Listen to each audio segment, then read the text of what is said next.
6ാം ക്ലാസ്സിലെ CBSE പാഠപുസ്തകമായിട്ടുള്ള ദീപകത്തിലെ 12ാമത്തെ പാഠമാണ് ആലസ്യം he മനുഷ്യാണം ശരീരസ്ഥു മഹാൻ രിപുഃ എന്നുള്ള പാഠം. ഈ ഒരു വീഡിയോയിലൂടെ ആ പാഠഭാഗമാണ് നമ്മൾ മനസ്സിലാക്കാനായിട്ട് പോകുന്നത്. നമുക്ക് ശ്രദ്ധിച്ച് പഠിക്കാം, മനസ്സിലാക്കാം. മാതഃ അദ്യ തു അവകാശദിനം അസ്തി. അദ്യ അഹം സമ്പൂർണ്ണ ദിനേ വിശ്രാമം കരിഷ്യാമി. ഇന്ന് ഹോളിഡേ ആണ്, ഇന്ന് ഞാൻ ഫുൾ ഡേ ഞാൻ റെസ്റ്റ് എടുക്കുമെന്നാണ് ആ കുട്ടി പറയുന്നത് അമ്മോട്. അവകാശഃ വിദ്യാലയസ്യ അസ്തി നതു സ്വാധ്യായസ്യ. ബഹു ആലസ്യം കരോഷി ഉത്തിഷ്ഠ പരിശ്രമം കുരു. അവകാശം, ലീവ് എന്ന് പറയുന്നത് സ്കൂളിനാണ്, അല്ലാതെ പഠിക്കുന്ന കാര്യത്തിലല്ല. അതുകൊണ്ട് ആലസ്യമൊക്കെ വെടിഞ്ഞ് എഴുന്നേൽക്കൂ, പരിശ്രമിക്കൂ എന്നാണ് അമ്മയുടെ റിപ്ലൈ. അതിന് റിപ്ലൈ ആയിട്ട് മകൻ അമ്മോട് പറയാണ്, അഹം ഉത്തീർണ ഭവിഷ്യാമി കിം അധികേന പരിശ്രമേണ. ഞാൻ എണീറ്റിട്ട് എന്താണ് ഇത്ര കാര്യം ചെയ്യാനായിട്ടുള്ളത്? സാധാരണ ചോദിക്കാറുള്ള ചോദ്യമാണ്. അപ്പം അമ്മ പറഞ്ഞു, യഹ പരിശ്രമം കരോതി സഹ ഏവ ജീവനെ സഫലതാം പ്രാപ്നോതി. ആരാണോ പരിശ്രമിക്കുന്നത് അവൻ തന്നെയാണ് ജീവിതത്തിൽ നേട്ടം ഉണ്ടാക്കുള്ളൂ. പരിശ്രമഃ ഏവ മനുഷ്യസ്യ മിത്രം അസ്തി. പരിശ്രമം തന്നെയാണ് മനുഷ്യൻ്റെ സുഹൃത്തായിട്ടുള്ളത്. ആലസ്യം തു ശത്രുഹു ഇവ അസ്തി. ആലസ്യം എന്ന് പറയുന്നത് ശത്രുവിനെ പോലെയാണ്. അതുകൊണ്ട് പരിശ്രമിക്കാനാണ് അമ്മയുടെ ഉപദേശം. തത് കഥം മാതഃ. അതെങ്ങനെയാണെന്ന് അമ്മയോട് മകൻ ചോദിച്ചു. യദി ജ്ഞാതും ഇച്ഛസി തർഹി ഏതാം കഥാം പഠ. അത് നിങ്ങൾക്ക് അറിയാൻ ആഗ്രഹിക്കുന്നുണ്ടെങ്കിൽ ഈ കഥ വായിച്ചോളൂ, പഠിച്ചോളൂ എന്ന് അമ്മ പറഞ്ഞു. അപ്പോൾ പാഠത്തിലേക്കുള്ളൊരു ഇൻട്രൊഡക്ഷനാണ് ഇവിടെ തന്നിരിക്കുന്നത്. ലെസൺ നോക്കാം. ഏകസ്മിൻ വിശാലേ ഗ്രാമേ കശ്ചന ഭിക്ഷുകഃ ആസീത്. ഒരു വിശാലമായിട്ടുള്ളൊരു ഗ്രാമത്തിൽ ഒരു ഭിക്ഷക്കാരനുണ്ടായിരുന്നു. യദ്യപി സഹ ഉന്നതഃ ദൃഢകായ ച യുവകഃ ആസീത് തഥാപി സഹ ഭിക്ഷാടനം കരോതി സ്മ. നല്ല ഹൈറ്റുള്ളതും നല്ല ഉറച്ച ശരീരത്തോടു കൂടിയുള്ള യുവാവായിരുന്നിട്ട് പോലും ആൾ ഭിക്ഷാടനം ചെയ്തിരുന്നു. മാർഗേ യഃ കോപി മിലതി തം സഹ കഥയതി കൃപയാ ഭിക്ഷാം യച്ഛതു. റോട്ടിലൂടെ ആരൊക്കെയാണോ വരുന്നത് അവരോടൊക്കെ ആൾ ഭിക്ഷാം യച്ഛതു, ഭിക്ഷ തരൂ എന്ന് പറഞ്ഞുകൊണ്ട് ഭിക്ഷാടനം നടത്തിയിരുന്നു. ദരിദ്രായ ദാനം കരോതു. ഈ ദരിദ്രന് ദാനം ചെയ്യൂ, പുണ്യം പ്രാപ്നോതു, പുണ്യം നേടൂ. അപ്പോൾ ദാനം ചെയ്തു കഴിഞ്ഞാൽ പുണ്യം ലഭിക്കും എന്നുള്ള ഒരു സന്ദേശം കൂടിയും ആൾ മറ്റുള്ളവരിലേക്ക് എത്തിച്ചിരുന്നു. ഒപ്പം തന്നെ ആ ദരിദ്രനായിട്ടുള്ള ആരാണ്? ഞാൻ തന്നെയാണ്. അപ്പോൾ എനിക്ക് ദാനം ചെയ്യൂ, നിങ്ങൾക്ക് പുണ്യം കിട്ടൂ എന്നുള്ള രീതിയിലാണ് ആൾ ഭിക്ഷാടനം നടത്തിയിരുന്നത്.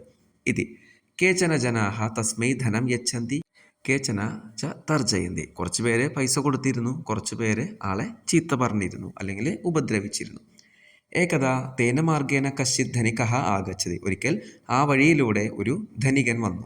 സഹ ഭിക്ഷുകഃ മനസി ഏവം ചിന്തയതി അഹോ മമ ഭാഗ്യം അദ്യ അഹം പ്രഭൂതം ധനം പ്രാപ്നോമീതി. അപ്പോൾ ഭിക്ഷക്കാരൻ മനസ്സിൽ വിചാരിച്ചു, ഇന്നെൻ്റെ ഭാഗ്യമാണ്, കാരണം ഒരുപാട് പൈസ ഉള്ള ഒരാളാണ് മുന്നിൽ വന്നിരിക്കുന്നത്. ആളോട് ഒരുപാട് പൈസ ഞാൻ ചോദിക്കും, ഒരുപാട് പൈസ എനിക്ക് കിട്ടും. ഭിക്ഷുകഃ ധനികം വദതി ആര്യ അഹം അതീവ ദരിദ്രഃ അസ്മി. ഭിക്ഷക്കാരൻ പറഞ്ഞു, അല്ലയോ ശ്രേഷ്ഠ, ഞാൻ ഒരുപാട് ദരിദ്രനാണ്, കൃപയാ ദാനം കരോതു, ദാനം ചെയ്യൂ. ധനികഃ തം പൃഷ്ടവാൻ ത്വം കിം ഇച്ഛസി. നിനക്ക് എന്താണ് ആഗ്രഹം എന്ന് ധനികൻ ചോദിച്ചു. ആര്യ അഹം പ്രഭൂതം ധനം ഇച്ഛാമി ഇതി സഹ സവിനയം വദതി. ഞാൻ ഒരുപാട് പൈസയാണ് ആഗ്രഹിക്കുന്നതെന്ന് വിനയത്തോടു കൂടി പറഞ്ഞു.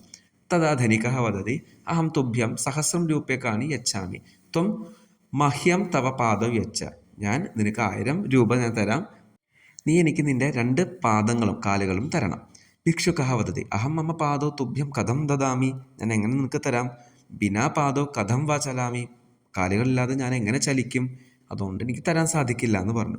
ധനികഃ വദതി അസ്തു ത്വം 5,000 രൂപ്യകാണി സ്വീകരൂ. നീ 5000 രൂപ നീ എടുത്തോളൂ. മഹ്യം തവ ഹസ്തൗ യച്ഛ. നിൻ്റെ 2 കൈകളും എനിക്ക് തരൂ. ഭിക്ഷുകഃ വദതി. ഭിക്ഷക്കാരൻ പറഞ്ഞു, ഹസ്താഭ്യാം വിന അഹം കഥം ഭിക്ഷാം സ്വീകരോമി. കൈകളില്ലാതെ ഞാൻ എങ്ങനെ ഭിക്ഷ സ്വീകരിക്കും? ഏവമേവ ധനികഃ സഹസ്രാധികൈഃ രൂപ്യകൈഃ തസ്യ അനേകാനി ശരീരാംഗാനി ക്രേതും ഇഷ്ടവാൻ.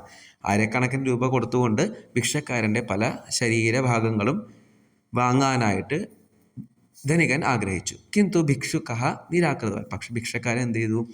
റിജക്റ്റ് ചെയ്തു. അത് തരാൻ സാധിക്കില്ല എന്ന് നിരാകരിച്ചു. തഥാ ധനികഃ ഉക്തവാൻ. അപ്പോൾ ധനികൻ പറഞ്ഞു, പശ്യമിത്ര തവ സമീപേ ഏവ സഹസ്രാധിക മൂല്യകാനി വസ്തുവിന് സന്ധി.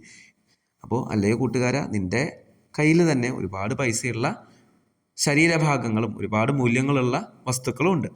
തഥാപി കിമർത്ഥം ത്വം ആത്മാനം ദുർബലം മന്യസേ. എന്നിട്ടും നീ എന്തിനാണ് നീ സ്വയം ദുർബലനാണ് വിചാരിക്കുന്നത്? സൗഭാഗ്യേന ഏവ വയം മാനവജന്മ പ്രാപ്തവന്തഃ. നമ്മുടെ ഭാഗ്യം കൊണ്ട് മാത്രമാണ് നമുക്ക് മനുഷ്യജന്മം കിട്ടിയത്.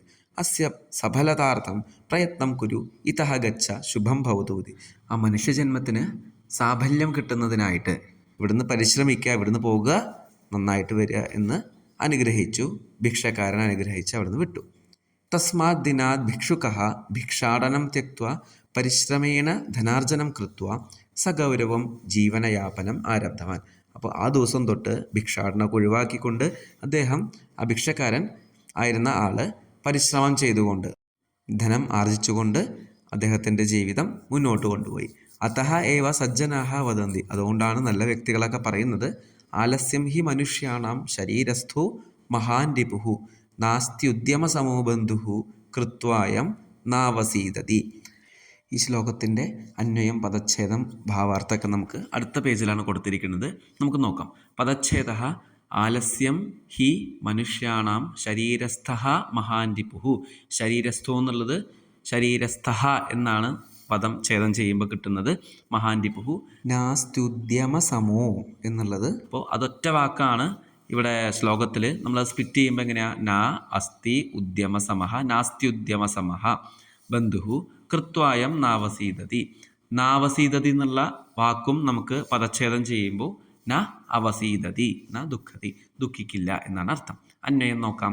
ആലസ്യം ഹി മനുഷ്യാണാം ശരീരസ്ഥ മഹാൻ രിപുഹു അസ്തി. ഇവിടെ ബ്രാക്കറ്റിൽ അസ്തി എന്ന് വരാൻ കാരണം ശ്ലോകത്തിൽ ആ ഒരു വാക്കില്ലാത്ത കാരണമാണ്. അന്വയം എന്ന് പറയുന്നത് ശ്ലോകത്തിൽ ഉപയോഗിച്ചിട്ടുള്ള വാക്കുകൾ അതേ വാക്കുകൾ തന്നെ ഉപയോഗിച്ചിട്ട് കറക്റ്റ് ഓർഡറിലേക്ക് ആക്കുക എന്നുള്ളതാണ്. ഭാവാർത്ഥം ആലസ്യം മനുഷ്യാണാം ശരീരേ സ്ഥിത മഹാൻ ശത്രു അസ്തി. ആലസ്യം എന്ന് പറയുന്നത് മനുഷ്യന്മാരുടെ ശരീരത്തിലുള്ള മഹത്തായിട്ടുള്ള ശത്രുവാണ്. യതോഹി ആലസ്യസ്യ കാരണാത് കാര്യം ന സിദ്ധ്യതി. മടിയുണ്ടെങ്കിൽ നമുക്ക് കാര്യങ്ങൾ നേടാൻ സാധിക്കില്ല. ഏവമേവ പരിശ്രമേണ സമാനഃ ബന്ധുഃ അപി നാസ്തി യതോഹി പരിശ്രമം കൃത്വാ കോപി ദുഃഖം ന ആപ്നോതി. അപ്പോൾ പരിശ്രമത്തിന് തുല്യമായിട്ടുള്ളൊരു ബന്ധു, ഒരു മിത്രം ഇല്ല, സുഹൃത്തില്ല. കാരണം എന്താണ്? പരിശ്രമം ചെയ്തവനെ ഒരിക്കലും ദുഃഖിക്കേണ്ടി വരില്ല എന്നാണ് പറയുന്നത്. അപ്പോൾ മനുഷ്യൻ്റെ ശത്രുവാണ് ആലസ്യം, മനുഷ്യൻ്റെ മിത്രമാണ്, ഫ്രണ്ടാണ് പരിശ്രമം എന്ന് പറയുന്നത്. അപ്പോൾ നമ്മളെല്ലാവരും പരിശ്രമം ചെയ്യുക. പരിശ്രമം ചെയ്ത് കഴിഞ്ഞാൽ നമ്മുടെ വിജയത്തിലേക്കുള്ള ഏറ്റവും എളുപ്പ വഴിയാണ് പരിശ്രമം ചെയ്യുക എന്ന് പറയുന്നത് എന്നാണ് ഈ പാഠത്തിലൂടെ നമുക്ക് മനസ്സിലാക്കി തന്നിരിക്കുന്നത്. അടുത്തൊരു വീഡിയോയിലൂടെ നമുക്ക് ഈ പാഠത്തിലെ തുടർ പ്രവർത്തനങ്ങളും ക്വസ്റ്റ്യൻ ആൻസേഴ്സൊക്കെ നമുക്ക് ഡിസ്കസ് ചെയ്യാം. അതുവരെ നമസ്തേ, ധന്യവാദ.